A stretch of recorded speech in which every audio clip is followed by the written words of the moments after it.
മുൻ IMF ചീഫും എക്കണോമിസ്റ്റും ലോകോത്തര സാമ്പത്തിക വിദഗ്ധയുമായ ഗീതാ ഗോപിനാഥിൻ്റെ പ്രവചനം പ്രവാസികൾ കാര്യമായി എടുക്കേണ്ടതുണ്ടോ? സ്റ്റോക്ക് മാർക്കറ്റിലും മ്യൂച്വൽ ഫണ്ടിലുമൊക്കെ ഇൻവെസ്റ്റ് ചെയ്യുന്ന പ്രവാസികളാണെങ്കിൽ തീർച്ചയായിട്ടും ഇത് വളരെ കാര്യമായി എടുക്കേണ്ട ഒരു പ്രവചനം തന്നെയാണ്. ഗീതാ ഗോപിനാഥിൻ്റെ പ്രൊഡിക്ഷൻസ് ഡീകോഡ് ചെയ്താൽ പ്രധാനമായും അവർ ചൂണ്ടിക്കാണിച്ച കാര്യം US ഓഹരി വിപണിയിൽ നിന്ന് $35 ട്രില്യൺ നഷ്ടം സംഭവിക്കാൻ സാധ്യതയുണ്ടെന്നാണ്. ഇവിടെയാണ് കമ്പനികളിലും IT സ്റ്റോക്കിലും നിക്ഷേപിക്കുന്ന പ്രവാസികൾ ശ്രദ്ധിക്കേണ്ട ഏരിയ. ടെക്നോളജി എന്തുകൊണ്ടാണ് ഒരു ബബിളാണെന്ന് പല സാമ്പത്തിക വിദഗ്ധരും ചൂണ്ടിക്കാണിക്കുന്നത്. നമുക്ക് എല്ലാവർക്കും സുപരിചിതമായതും ഗൂഗിൾ പോലെ ഡേ ടു ഡേ ലൈഫിൽ എല്ലാവരും ഉപയോഗിക്കുന്ന ഒരു ടൂളാണ് ChatGPT. ഒരു ബിസിനസ്സാണോ അതോ ഒരു ബബിളോ? അതിൻ്റെ സാമ്പത്തിക ശാസ്ത്രം നോക്കൂ. OpenAIയുടെ കഴിഞ്ഞ വർഷത്തെ വരുമാനം $3.7 ബില്യൺ മാത്രമാണ്. എന്നാൽ പ്രവർത്തന ചെലവ് $9 ബില്യൺ വരെയാണ്. ഈ പശ്ചാത്തലത്തിലാണ് ഗോപിനാഥിൻ്റെ മുന്നറിയിപ്പ് കൂടുതൽ പ്രാധാന്യമർഹിക്കുന്നത്. ChatGPT 2022 രംഗപ്രവേശം ചെയ്ത ശേഷം ഓഹരികൾക്ക് മാത്രം വിപണി മൂല്യത്തിൽ $17.5 ട്രില്യൺ വർധനവുണ്ടായി.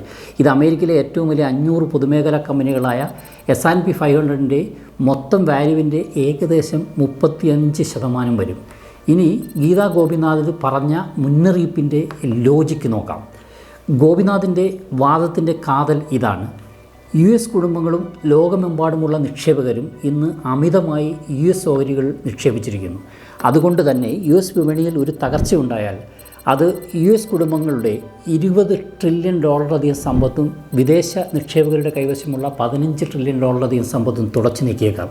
ഇതുവരെ പറഞ്ഞത് മാക്രോ എക്കണോമിക്സ് ആണ്. എന്നാൽ നിക്ഷേപകർ ഇത് എന്തിനാണ് ശ്രദ്ധിക്കേണ്ടത്? ഇന്ന് US വിപണിയിലെ ഏറ്റവും വലിയ കമ്പനികൾ പലതും ഇൻഫ്രാസ്ട്രക്ചറുമായി ഡീപ്ലി കണക്റ്റഡ് ആണ്. NVIDIA, Microsoft, apple, Google, Amazon, Meta എന്നീ 6 മെഗാ ക്യാപ് കമ്പനികളുടെ മാത്രം മൊത്തം മൂല്യം ഏകദേശം $20.2 ട്രില്യൺ ആണ്. അതായത് US വിപണിയിൽ ഒരു വലിയ തിരുത്തൽ വന്നാൽ ഹൈ വാല്യുവേഷനുള്ള ഈ സ്റ്റോക്കുകൾ ഒരു വലിയ കറക്ഷൻ വിധേയമാകും. അങ്ങനെ സംഭവിച്ചാൽ 40 മുതൽ 60% വരെ ക്യാപിറ്റൽ ലോസ് സംഭവിക്കാമെന്നാണ് കണക്കാക്കപ്പെടുന്നത്.